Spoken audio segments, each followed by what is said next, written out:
Campaign 2016 segment. Earlier today, Donald Trump held a closed meeting here in New York City with about 30 religious leaders, mainly Protestant and Catholic, who had a chance to question him.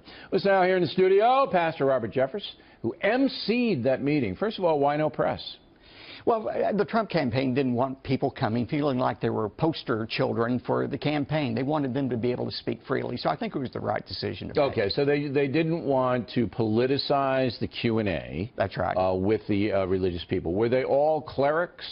It was mainly academicians, Catholic and evangelicals. Pinheads.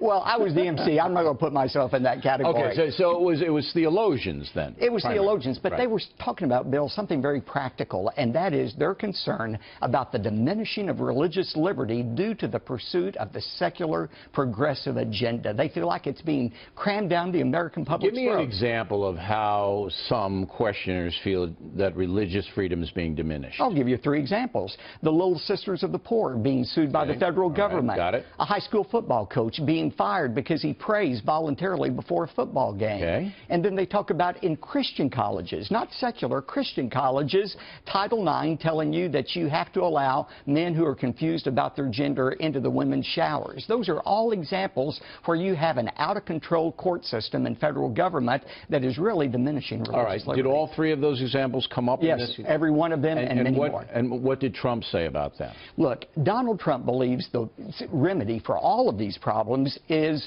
conservative Supreme Court justices. Most of these cases are ultimately going to be deliberated in the court. And Donald Trump believes that we ought to have court justices who interpret the law using the Constitution, not political correctness. Okay. So, and people of faith have to be worried that if Hillary Clinton is elected, she will appoint another or 2 liberal judges, and then it's all over. Then it's the secularism always overrides the religious. That's exactly right. Right.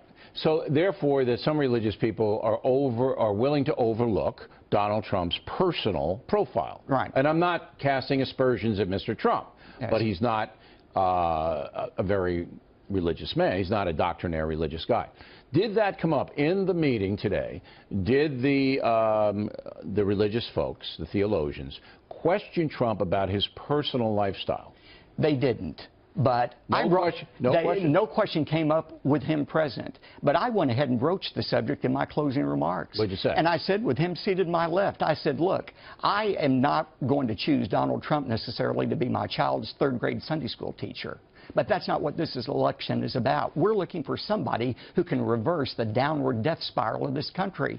And, Bill, I said to them, there is only one candidate running for office who is pro-life, pro-religious liberty, pro-conservative justices on the Supreme Court, and only one candidate who speaks with respect when he talks about Christian values rather than contempt and disdain like Hillary Clinton. And that candidate is Donald Trump. All right. Did you get pushback from any of the 30 in the meeting? Did somebody say, look, you know, we don't care because we don't feel he's fair to migrants, we don't feel he's this? Or honestly, after he left, I got a little pushback. I had somebody say, I resent you being so absolute, because I said to me, Bill, this is not a war between Republicans and Democrats. This is a battle between good and evil, right and wrong, righteousness and unrighteousness. You did a hell and brimstone in there. That's right. Good and evil. So you're saying that Trump is good and Hillary's evil? I'm talking about the principles we're talking about, not the individuals. Not the individuals. We're all sinners who need Jesus' forgiveness. But I do believe there are absolute rights and absolute wrongs. All right. No Muslim clerics or... This was